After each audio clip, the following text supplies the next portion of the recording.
What up, people? This is your boy Vagabond here to do my Hajime no Ippo Rising Round 2, Episode 2.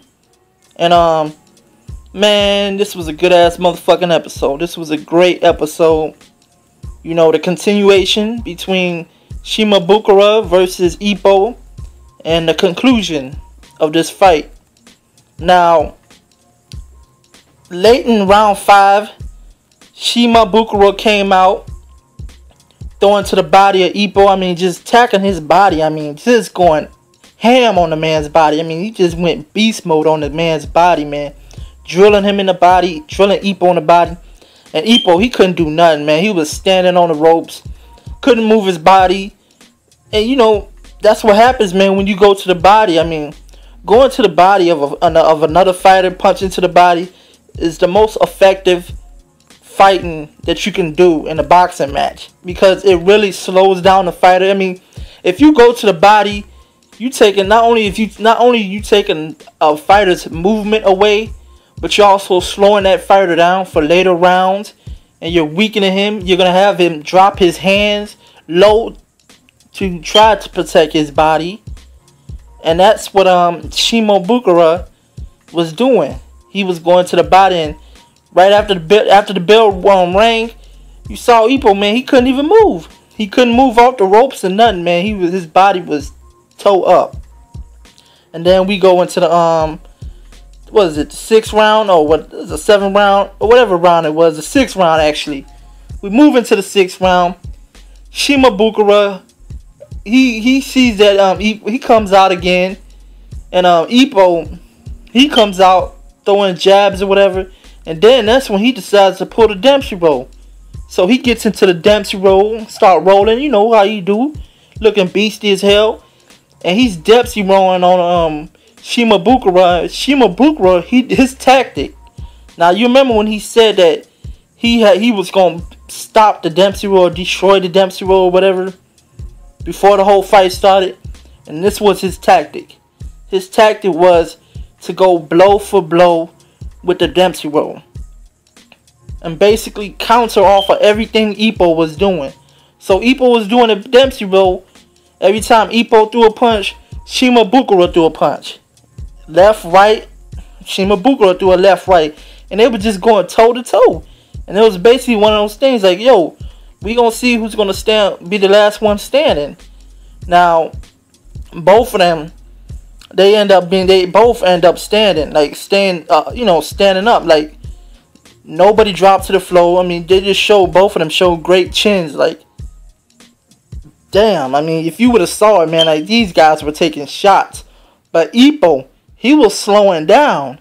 Again, that body work, man, that body work with Shimabukuro slowed him down, and he was slowing down, and now all of a sudden his punches weren't being effective no more. And then that's when Shimabukuro, he saw this, and you know, he was just, again, he went in for the kill again. He went in, came in, hit Ippo with an uppercut, bam! It just fucked him up and everything. And then there was a moment where, I don't know, it was about what?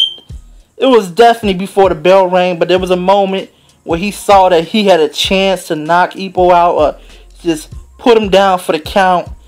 And when he went to go in and do it, he froze up. He froze up. And you know why he froze up? Because he himself did not have enough energy to actually throw back. He didn't have enough energy. And because you know, whatever the effects that Ippo had when he was going toe to toe with Shimabukuro and his Dempsey roll, he felt the effects because he was weared down. But Shimabukuro also felt the effects too, and he was wear down to the point where he couldn't even finish Ippo off. In those final few seconds, he couldn't finish him off. So the bell ring. His corner's telling him, man, you gotta go finish him. Finish him. And he says, yeah, I'm gonna do it this time. I'm confident, this and that and whatnot. And he comes lunging out his corner right after the bell ring, flying out of his corner. I mean, he flew out that bitch like a jet, man. Like a damn jet just taking off. Like, and you know, and the reason why he flew out like that, because he was able to gain some of his energy back, his stamina back. Now, if you know, in the first episode, we saw this dude diving underwater. Actually, he was underwater for 13 minutes, man. 13 minutes. So we know damn well this dude has great stamina. So he comes right out of that corner, beating the shit out of Ippo again. Beating him. Bow, bow. Ippo, surprised he didn't get his energy back. He didn't get enough. So you know what he was doing? So while he was fighting Shimabukuro, he was throwing punches, but his punches didn't have no type of power behind it. No power. But you know what he was doing though? It had something behind it, because you know he was throwing a jab or he was throwing a left, and every time he hit Shimabukuro, it didn't have no like effect to him. But it had timing behind it. In boxing, throwing a hard punch is, you know, it means something, but it doesn't always mean guarantee a win. It really doesn't. You gotta have timing as a boxer. So when you time, like even the softest guys, like the guys who have like barely any power in they fist, if they time you right and throw that timely punch where they can time you right and where you just do not see it coming, them themselves can knock you out. And that's what Ippo did. He timed up Shimabukuro just as he was doing the Dempsey roll. He did the Dempsey roll again. And no, just before the Dempsey roll actually. So Ippo, he timed up Shimabukuro, hit him with a right, and it looked like it didn't have nothing on it. It looked like, oh, Shimabukuro walked through that punch again. But he went down and stunned him, because it was a well-timed punch. Well-timed. Just like what he learned in his training.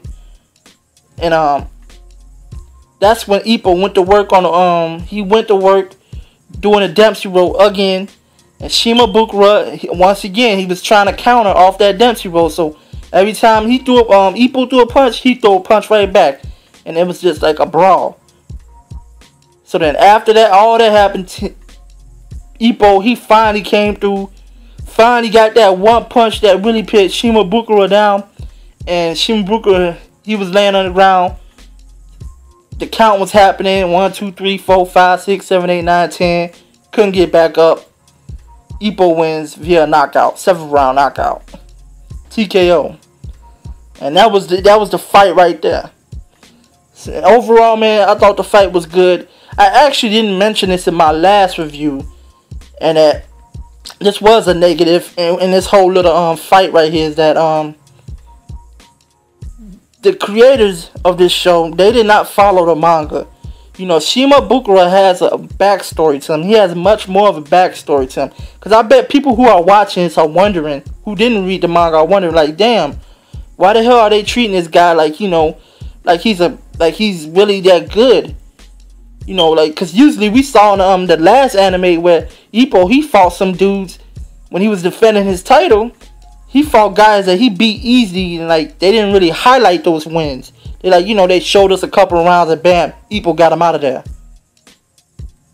But in this fight, they treated this guy like he was really big time, but you didn't have a backstory to like provide that type of, you know, that feeling to where you think that, oh, he's going against a bum or something. But this guy was not a bum though. He actually had a backstory to his you know, his journey towards this fight and what he stood for and everything. But for some odd reason, the writers or whatever, they didn't put that in there. I guess they know it just probably took up too much time, so they wanted to make it short, quick thing.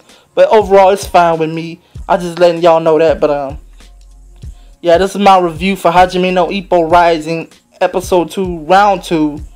The title of this episode was Dempsey Roll Destroyed. So let me know what you think. Leave your comments. Holla at your boy. Like the video. And I'll holla.